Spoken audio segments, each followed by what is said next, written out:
Section 4. Ruby's story. Ivan, tell me another joke, please, Ruby begs after the 2 o'clock show. I think I may have run out of jokes, I admit. A story then, Ruby says. Aunt Stella's sleeping, and there's nothing to do. I tap my chin. I am trying hard to think, but when I gaze up at the food court skylight, I am mesmerized by the elephant-colored clouds galloping past. Ruby taps her foot impatiently. I know, I'll tell you a story, she says, a real, live, true one. Good idea, I say. What is it about? It's about me, Ruby lowers her voice. It's about me and how I fell into a hole, a big hole. Humans dug it. Bob pricks his ears and joins me by the window. I always enjoy a good digging story, he says. It was a big hole full of water near a village, Ruby said. I don't know why humans made it. Sometimes you just need to dig for the sake of digging, Bob reflects. We were looking for food, Ruby said, my family and I, but I wandered off and got lost and went too close to the village. Ruby looks at me, eyes wide. I was so scared when I fell into the hole. Of course you were, I say. I would have been scared too. Me too, Bob admits. I like holes. The hole was huge. Ruby pokes her trunk between the bars and makes a circle in the air. And guess what? She doesn't wait for the answer. The water was all the way up to my neck, and I was sure I was going to die. I shudder. What happened then? I ask. I'll tell you what happened, Bob said darkly. They captured her and put her in a box and shipped her off, and here she is, just like that, just like they did with Stella. He pauses to scratch an ear. Humans, rats have bigger hearts. Roaches have kinder souls. Flies have... No, Bob, Ruby interrupts. You're wrong. These humans helped me. When they saw I was trapped, they grabbed ropes and they made loops around my neck and my tummy.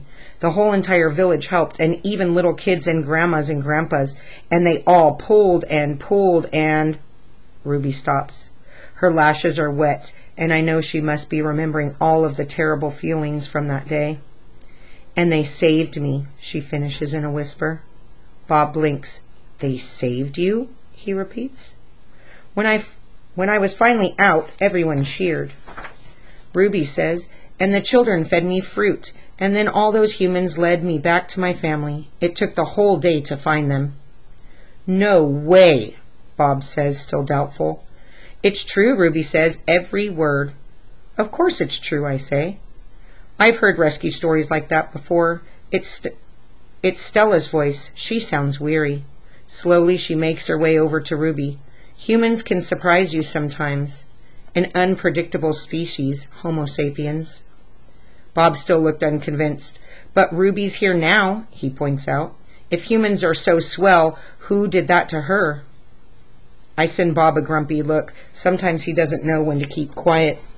Ruby swallows, and I'm afraid she's going to cry. But when she speaks, her voice is strong. Bad humans killed my family, and bad humans sent me here. But that day in the hole, it was humans who saved me. Ruby leans her head on Stella's shoulder. Those humans were good. It doesn't make any sense, Bob said. I just don't understand them. I never will. You're not alone, I say, and I turn my gaze back to the racing gray clouds. A hit. Stella's foot hurts too much for her to do any hard tricks for the 2 o'clock show. Instead, Mac pulls her limping into the ring where she tracks a circle in the sawdust. Ruby clings to her like a shadow. Ruby's eyes go wide when Snickers jumps on Stella's back, then leaps onto her head. At 4 o'clock show, Stella can only get as far as the entrance to the ring. Ruby refuses to leave her side. At the 7 o'clock show, Stella stays in her domain. When Mac comes for Ruby, Stella whispers something in her ear. Ruby looks at her pleadingly, but after a moment, she follows Mac to the ring. Ruby stands alone. The bright lights make her blink. She flaps her ears. She makes her tiny trumpet sound. The humans stop eating their popcorn. They coo and clap. Ruby is a hit. I don't know whether to be happy or sad. Worry. When Julia arrives after the show, she brings 3 thick books, 1 pencil, and something she calls a magic markers. "Here, Ivan," she says, and she slides 2 magic markers and a piece of paper into my domain. "I like the sundown colors, red and purple, but I don't feel like coloring. I'm worried about Stella. All evening she's been quiet and she hasn't eaten a bit of her dinner." Julia follows my gaze. "Where is Stella anyway?" she asks, and she goes to Stella's gate. Ruby extends her trunk and Julia pats it. "Hi, baby," she says. "Is Stella all right?" Stella is lying in a pile of dirty hay. Her breath is ragged. "Dad," Julia calls, "could you come here a minute?" George sets aside his mop. "Do you think she's okay, Dad?" Julia asks. "Look at the way she's breathing. Can we call Mac? I think there's something really wrong." "He must know about her," George rubs his chin. "He always knows. But a vet costs money, Jules." "Please," Julia's eyes are wet. "Call him, Dad." George gazes at Stella. He puts his hands on his hips and sighs. He calls Mac. I can't hear all the words, but I can see George's lips tighten into a grim line. Gorilla expressions and human expressions are a lot alike. "Mac says the vet's coming in the morning if Stella's not any better," he tells Julia. "He says he's not going to let her die on him, not after all the money he's put into her." George strokes Julia's hair. "She'll be all right. She's a tough old girl." Julia sits in the domain until it's time to go home. She doesn't do her homework. She doesn't even. The Promise. My domain gleams with moonlight when I awake to the sound of Stella's calls. "Ivan," Stella says in a hoarse whisper. "Ivan." "I'm here, Stella." I sit up abruptly, and Bob topples off my stomach. I run to a window. I can see Ruby next to Stella, sleeping soundly. "Ivan, I want you to promise me something," Stella says. "Anything," I say. I've never asked for a promise before because promises are forever, and forever is an unusually long time, especially when you're in a cage. "Domain," I correct. "Domain," she agrees. I straighten to my full height. "I promise, Stella," I say in a voice like my father's. "But you haven't even heard what I'm going to ask yet," she says, and she closes her eyes for a moment. Her great chest shudders. "I promise anyway." Stella doesn't say anything for a long time. "Never mind," she finally says. "I don't know what I was thinking. The pain is making me addled." Ruby stirs. Her trunk moves as if she is reaching for something that isn't there. When I say the words, they surprise me. "You want me to take care of Ruby?" Stella nods, a small gesture that makes her wince. If she could have a life that's different from mine. "She needs a safe place, Ivan. Not here," I say. It would be easier to promise to stop eating, to stop breathing, to stop being a gorilla. "I promise, Stella," I say. "I promise it on my word as a silverback." Knowing. Before Mac, before Bob, even before Ruby, I know that Stella is gone. I know it the way you know that a summer is over and winter is on its way. I just know. Stella once teased me that elephants are superior because they feel more joy and more grief than apes. "Your gorilla hearts are made of ice, Ivan," she said, her eyes glittering. "Ours are made of fire. Right now, I would give all the yogurt raisins in the world for a heart made of ice." 5 men. Bob heard from a rat, a reliable sort, that they tossed Stella's body into a garbage truck. It took 5 men and a forklift. Comfort. All day I tried to comfort Ruby, but what can I say? That Stella had a good and happy life, that she lived as she was meant to live, that she died with those who loved her most nearby.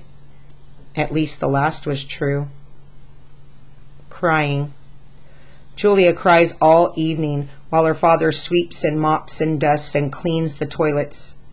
When George sees Mac, he runs to him. I can only hear a few of his words. Vet, should have, wrong. Mac shrugs. His shoulders droop. He leaves without a word. When George wipes the fingerprints off my glass, his cheeks are wet. He doesn't meet my eyes. The one and only Ivan. When all the humans have left, I sent Bob to check on Ruby. How is she?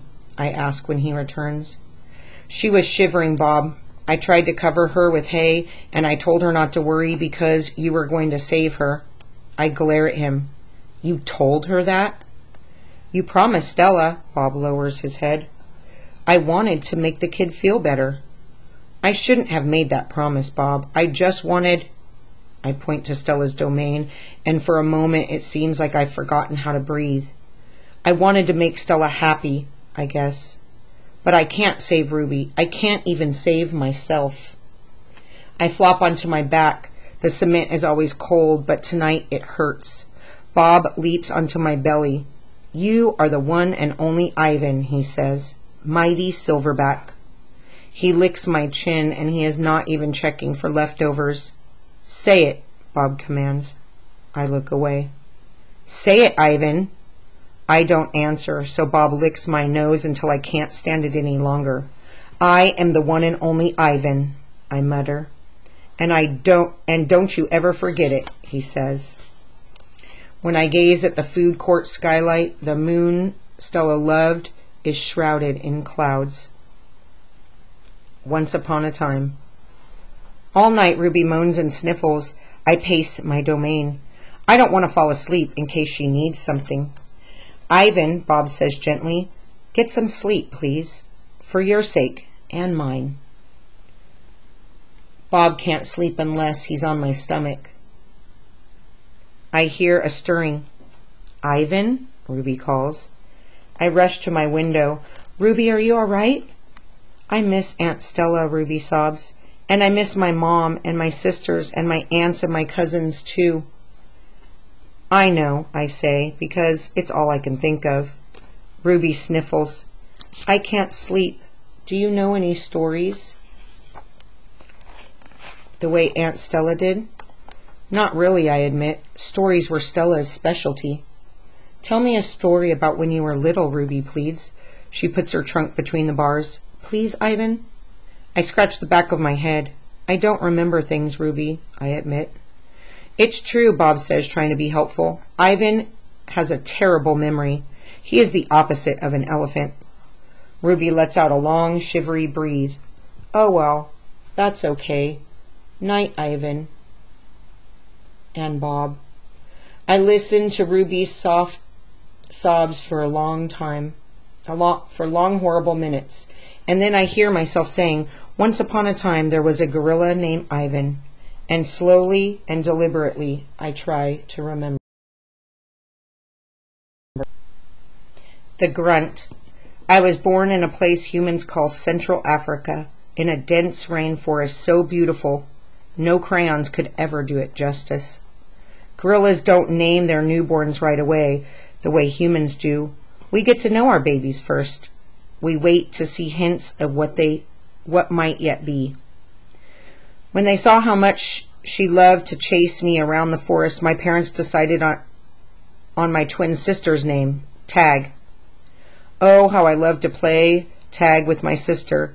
She was nimble, but when I got too close, she would leap onto my unsuspecting father. Then I would join her, and we would bounce on that tolerant belly until he gave us the grunt, the rooting pig sound that meant enough. That game never got old, although my father might have disagreed. Mud. It didn't take long for my parents to find my name. All day long, every day, I made pictures. I drew on rocks and bark and my poor mother's back.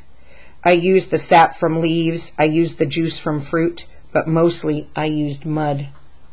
And that is what they call me, Mud. To a human, mud might not sound like much, but to me, it was everything. Protector. My family, which humans call a troop, was just like any other gorilla family. There were 10 of us, my father, the silverback, my mother, and 3 other adult females, a juvenile male called a blackback, and 2 other young gorillas. Tag and I were the babies of the group. We squabbled now and then, as families will, but my father knows how to keep us in line with a simple scowl. And for the most part, we were happy to do what we were meant to do, to feed and forage and nap and play. My father was a master at leading us to the ripest fruit for our morning feast and the finest branches for our night nests. He was everything a silverback is meant to be, a guide, a teacher, a protector. And nobody could chest beat like my father. A perfect life. Gorilla babies and elephant babies and human babies are not so different, except that a gorilla gets to spend the day riding on his mother's back like a cowboy on a horse. It's a pretty great system from the baby's point of view. Slowly, carefully, a young gorilla begins to venture farther and farther away from the safety of his mother's arms. He learns the skills he will need as an adult. How to make a nest of branches, weave them tightly, or they will fall apart in the middle of the night. How to beat your chest, cup your palms and amplify the sound. How to go vining from tree to tree, don't let go. How to be kind, be strong, be loyal. Growing up a gorilla is just like any other kind of growing up. You make mistakes. You play. You learn. You do it all over again. It was, for a while, a perfect life. The end. One day, a still day when the hot air hummed, the humans came. Vine. After they captured my sister and me, they put us in a cramped, dark crate that smelled of urine and fear. Somehow I knew that in order to live, I had to let my old life die. But my sister could not let go of our home. It held her like a vine, stretching across the miles, comforting, strangling. We were still in our crate when she looked at me without seeing, and I knew that the vine had finally snapped. The temporary human. It was Mac who pried open the crate, Mac who bought me, and Mac who raised me like a human baby. I wore diapers, I drank from a bottle, I slept in a human bed, sat in human chairs, listened while human words swarmed around me like angry bees. Mac had a wife back then. Helen was quick to laugh, but quick to anger too, especially when I broke something, which was often. Here is what I broke while I lived with Mac and Helen. 1 crib, 46 glasses, 7 lamps, 1 couch, 3 shower curtains, 3 shower curtain rods, 1 blender, 1 TV, 1 radio, 3 toes. My own. I broke a blender when I squeezed 3 tubes of toothpaste and a bottle of glue into it. I broke my toes attempting to swing from a lamp fixture on the ceiling. I broke 46 glasses. Well, it turns out there are many ways to break a glass. Every weekend, Mac and Helen took me into their convertible to a fast food restaurant where they ordered me French fries and a strawberry shake. Mac loves to see the expression on the cashier's face when he drove up and said, "Could I have some extra ketchup for my kid?" I went to baseball games, to a grocery store, to a movie theater, even to the circus. They didn't have a gorilla. I rode a little motorbike and blew out candles on a birthday cake. My life as a human was a glamorous one, although my parents, traditional sorts, would not have approved. Hunger. In my new life as a human, I was well tended. I ate lettuce leaves with Thousand Island dressing and caramel apples and popcorn with butter. My belly ballooned. But hunger, like food, comes in many shapes and colors. At night, lying alone in my poo pajamas, I felt hungry for the skilled touch of a grooming friend, for a cheerful grunts of a play fight, for the easy safety of my nearby troop, foraging through the shadows. Remember what happened to Tag? I told myself. Don't think about the jungle. Still, sometimes I lay awake, wishing for the warmth of another just like me, asleep in a night nest of tender prayer plant leaves. I like having sips of soda poured into my mouth like a bubbling waterfall, but every now and then I long to search for tender stalks of arrowroot, to feel the tease of mango just out of reach.